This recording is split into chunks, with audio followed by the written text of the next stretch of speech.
मोदी जी फिर आज कौन सी कहानी सुनाओगे? अखिलेश भैया, तुम हमेशा ही मोदी जी से कहानी सुनने की फरमाइश करते हो, तो भैया मोदी जी को कुछ खिलाया पिलाया भी करो। राहुल भैया, तुम तो अपनी दुकान का सामान बेचने के लिए हमदर्दी दिखा रहे हो। तुमको इतनी ही दया आ रही है तो एक काम करो, तुम ही खिला पिला दो। अरे भैया होन मत खिलाओ पिलाओ, मैं तुमको वैसे ही कहानी सुना देता हूँ। एक प्राचीन समय की बात है। एक बनिया था, उसके 3 बेटे थे। तीनों बेटे जवान हो गए थे। बनिया बुरा हो गया था। तो एक दिन बनिए ने अपने बेटों को अपने पास बुलवाया और पूछा। सबसे पहले बड़े लड़के से पूछा कि भैया तुम क्या करोगे? तो बड़े बेटे ने कहा कि पिताजी मैं तो दुकान चलाकर ही अपना गुजारा कर लूंगा। फिर बनिए ने पिछले वाले लड़के से पूछा कि भैया तुम क्या करोगे? तो पिछले वाले लड़के ने कहा कि पिताजी मैं तो नौकरी करके अपनी जिंदगी गुजार लूंगा। फिर सबसे छोटे वाले लड़के से पूछा कि बेटा तुम क्या करोगे? तो छोटे वाले लड़के ने कहा कि पिताजी मैं तो चोरी करूंगा, मैं तो चोर बनूंगा। इनकी तरह रोज थोड़ा थोड़ा नहीं कमाऊंगा, मैं तो एक बार ही अच्छा लंबा चौड़ा हाथ मारूंगा, अच्छी बड़ी तगड़ी रकम की चोरी करूंगा ताकि सारी जिंदगी फिर कुछ भी कमाने की जरूरत नहीं होगी। तो बनिए ने कहा कि बेटा चोरी करना आसान काम नहीं है। चोरी करने के लिए बहुत दिमाग और अकल की जरूरत होती है। नहीं तो चोरी करते अगर पकड़े गए तो जिसके मुंह की मक्खी नहीं उड़ती वह भी भीड़ में चोर को बेभाव की मारता है, मार मार के चोर का भरता बना देता है। तो बेटे ने कहा कि पिताजी मेरे में बहुत अकल है, चाहे तो आजमा कर देख लो। तो पिताजी ने कहा कि बेटे तुमको दिल्ली से अकबर बादशाह का घोड़ा चुराना है। अकबर बादशाह ने काबुली से बहुत ही कीमती घोड़ा अभी अभी बुलवाया है। तो बेटे ने कहा कि ठीक है पिताजी, मैं घोड़े को चुरा कर लेकर आता हूँ। और घोड़ा लेने के लिए लड़का दिल्ली चला गया।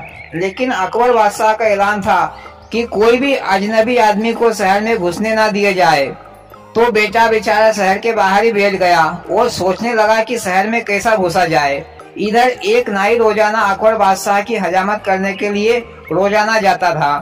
तो लड़के ने नाई से कहा कि भैया तुम मेरे को शहर में ले चलो। तो नाई ने कहा कि भैया शहर में वो ही आदमी जाता है जो कोई काम काज करता हो, उसी को ही अंदर आने दिया जाता है। तो लड़के ने अपना दिमाग लगाया। चलो ठीक है भैया, एक काम करो, मेरी दाढ़ी कटिंग कर दो। तो नाई ने कहा कि ठीक है मैं अभी बना देता हूँ, पर दाढ़ी कटिंग के लिए पानी की जरूरत होती है। पर वहाँ पर पानी नहीं था। तो लड़के ने कहा कि भैया वहाँ पर वो तालाब है, वहाँ से तुम पानी लेकर आ जाओ। तो नाई ने अपना झोला वहीं पर रखा और पानी लेने चला गया।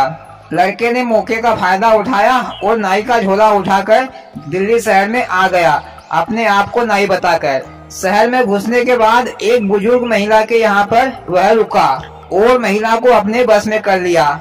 उससे कहा कि अगर तुम मेरा काम करोगी तो मैं तुम्हें रोज एक असरफी दूंगा। तो बुढ़िया राजी हो गई। फिर उसने बुढ़िया को अपना नाम जानी चोर बताया।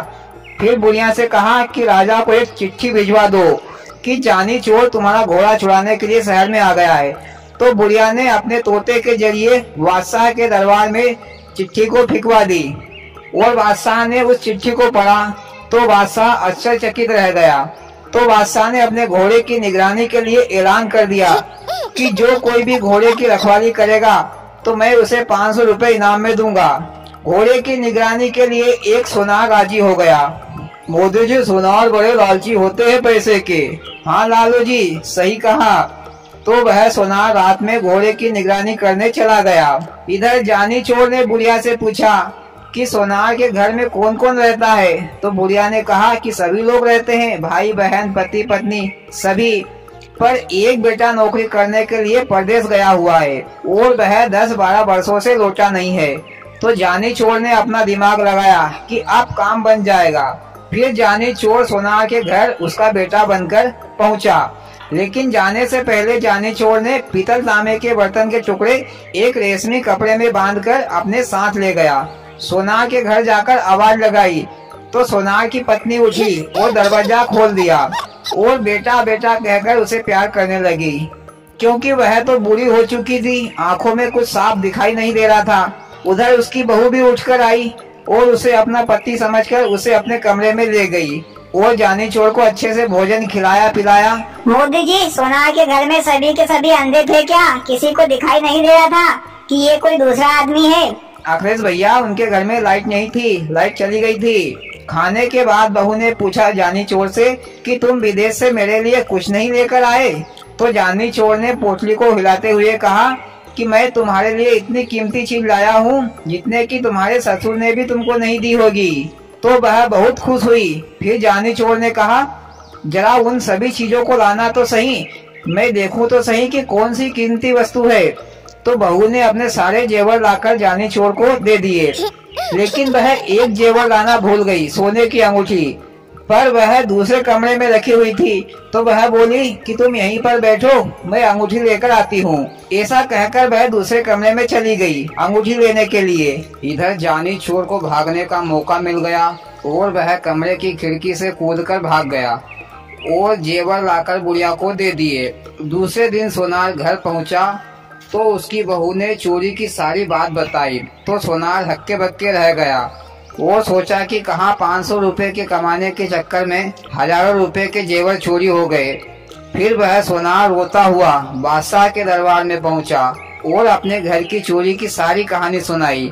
तो बादशाह भी चकित रह गया। बादशाह ने सोचा कि हो न हो ये जानी चोर का ही काम है, वह चोर के साथ उस्ताद भी है, अब उससे अपने घोड़े की रखवाली कैसे करे। दूसरी रात को बादशाह ने फिर से ऐलान किया कि जो कोई भी घोड़े की निगरानी करेगा उसे 1000 रुपए दिए जाएंगे। पर इस बार कोई नहीं आया घोड़े की निगरानी करने के लिए। गांव वालों ने सोचा कि कहाँ 1000 रुपए के चक्कर में घर के सारे सामान से हाथ धो बैठेंगे, इसलिए कोई नहीं आया। पर एक दरोगा आया अपनी मूंछों पर ताव देता हुआ कि इस बार मैं जानी चोर को पकड़ूंगा। और दरोगा साहब ने अपने साथ में बंदूक, हथकड़ी और पांव की बेड़ी लेकर घोड़े की निगरानी करने के लिए चल पड़ा। इधर जानी चोर ने बुढ़िया से पता किया कि इस बार दरोगा साहब घोड़े की निगरानी करने गए हैं। तब जानी चोर ने दुल्हन के कपड़े पहने और अपने हाथ में पूजा की थाली लेकर मंदिर की ओर जाने लगी। रास्ते में ही घुड़साल पड़ती थी, जहाँ पर दरोगा साहब घोड़े पर सवार होकर घोड़े की निगरानी कर रहा था। इधर से जानी चोर दुल्हन के कपड़े पहने हुए आ रहा था। तो कोतवाल ने देखा कि आधी रात में ये सुंदर स्त्री कहाँ जा रही है। तो दरोगा ने स्त्री के पास आकर कहा कि आधी रात को तुम कहाँ जा रही हो। तो स्त्री ने कहा कि मैं ठाकुर जी की पूजा करने जा रही हूँ। तो दरोगा ने कहा कि हम भी तो ठाकुर है। तो वह स्त्री मुस्कुराकर बोली क्यों मजाक करते हो जी। दरोगा बोला कि ठाकुर साहब खुद आपकी पूजा करना चाहता है और तुम ठाकुर जी के पूजा के पीछे पड़ी हो। तो स्त्री ने कहा कि चलो मंदिर में ही पूजा करते हैं। कोतवाल और वह स्त्री दोनों मंदिर में चले गए। तो स्त्री ने कोतवाल के हाथों से हथकड़ी ली और पहनने लगी। तो कोतवाल ने कहा ये तो चोरों के पहनने के जेवर है, तुम पहनोगी तो तुम्हारी नाजुक कलाई बल खा जाएगी। तो स्त्री ने कहा कि इन जेवरों को पहनते कैसे हैं। तो कोतवाल ने उस स्त्री को दिखाने के लिए अपने दोनों हाथों में हथकड़ी और पाँव में बेड़ी पहन ली और उस स्त्री से कहा कि इसमें ताला लगा दो। तो स्त्री ने हाथ की हथकड़ी में और पाँव की बेड़ी में ताला लगा दिया। फिर कोतवाल बोला कि इस तरह पहना जाता है, अब इन्हें खोल दो। जानी चोर ने कोतवाल की बंदूक उठा ली और अपने दुल्हन के कपड़े उतारकर अपने असली रूप में आ गया और कोतवाल की छाती पर लात धरकर बोला कि पूजा करोगे बरखुरदार, पर जानी चोर की पूजा करना आसान समझा है क्या। इधर भैया कोतवाल के तो छक्के छूट गए और वह बोला कि इस बार मुझे माफ कर दो भैया, मैं आगे से कभी भी तुम्हारे आड़े नहीं आऊंगा। पर जानी चोर कहाँ समझने वाला था। उसने कोतवाल को एक रस्सी से बांधा और उसके मुंह में एक कपड़ा ठूस दिया और घोड़े पर लाद कर बादशाह के घर के बाहर फेंक दिया। सुबह हुई तो शहर में हाहाकार मच गई। अकबर बादशाह के कर्मचारी भी जानी चोर के नाम से थर थर कांपने लगे। फिर इधर बादशाह के दरबार में एक और पर्चा आ गिरा जिसमें लिखा था कि आज रात को घोड़ा चुरा लिया जाएगा। बादशाह ने घोड़े की निगरानी के लिए फिर से घोषणा की और इस बार इनाम की रकम भी 10,000 रुपए बढ़ा दी, पर कोई भी निगरानी करने नहीं आया। तो बादशाह ने स्वयं बंदूक लेकर घोड़े की निगरानी में चला गया। इधर जानी चोर ने पता लगाया कि इस बार घोड़े की निगरानी स्वयं बादशाह कर रहे हैं।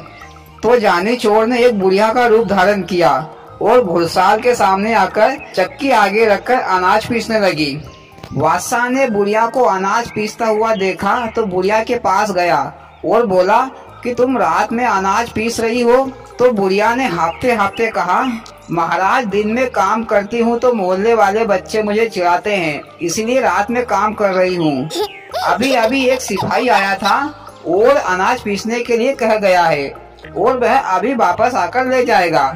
तो बादशाह ने पूछा कि वह सिपाही कौन था, क्या नाम है उसका? तो बुढ़िया बोली कि नाम तो कुछ बताया नहीं, पर मैंने जानी जानी कुछ सुना था। तो बादशाह समझ गया कि हो न हो वह जानी चोर ही है। तो बादशाह ने बुढ़िया से बोला, तुम मेरे कपड़े पहन लो और मुझे तुम्हारे कपड़े दे दो। तुम जिसका अनाज पीस रही हो वह जानी चोर है, मैं उसे पकड़कर दरबार में ले जाऊंगा। फिर कपड़े बदल लिए। बादशाह ने बुढ़िया के फटी पुरानी साड़ी पहन ली और अपने कपड़े उस बुढ़िया को दे दिए और अपना काबुली घोड़ा भी उसे देकर कहा कि जाओ मंदिर के पास बैठ जाना। फिर इधर बादशाह स्वयं चक्की पीसने लगे। इधर जानी चोर ने काबुली घोड़े पर सवार होकर बादशाह से कहा कि बादशाह सलामत, तुम चक्की पीसते रहो। और जानी चोर तो यह भागा। जानी चोर ने घोड़े को जोर से चाबुक मारी और भाग गया। बादशाह सलामत उसकी आवाज सुनकर हक्का बक्का रह गया। उसके हाथों से चक्की छूट गई। सोचने लगा कि जानी चोर तो बड़ा ही चालाक और बुद्धिमान चोर निकला, आखिरकार घोड़ा चुरा ही लिया। इधर बादशाह के कपड़े पहने बेटा घर आ गया काबुली घोड़े को लेकर। तो पिताजी ने कहा कि तुम सचमुच के चोर बन सकते हो, पर कभी भी मेहनत की कमाई को मत चुराना, वरना खाक में मिल जाओगे। दौलतमंद लोगों को लूटो और गरीबों की मदद करो। और भैया कहानी खत्म। वाह मोदी जी, आपकी कहानी सुनकर तो सचमुच मजा आ गया। और भाइयों, आपको मोदी जी की कहानी कैसी लगी? अच्छी लगी हो तो प्लीज वीडियो को लाइक और चैनल को सब्सक्राइब करें। भोलेनाथ सबके साथ।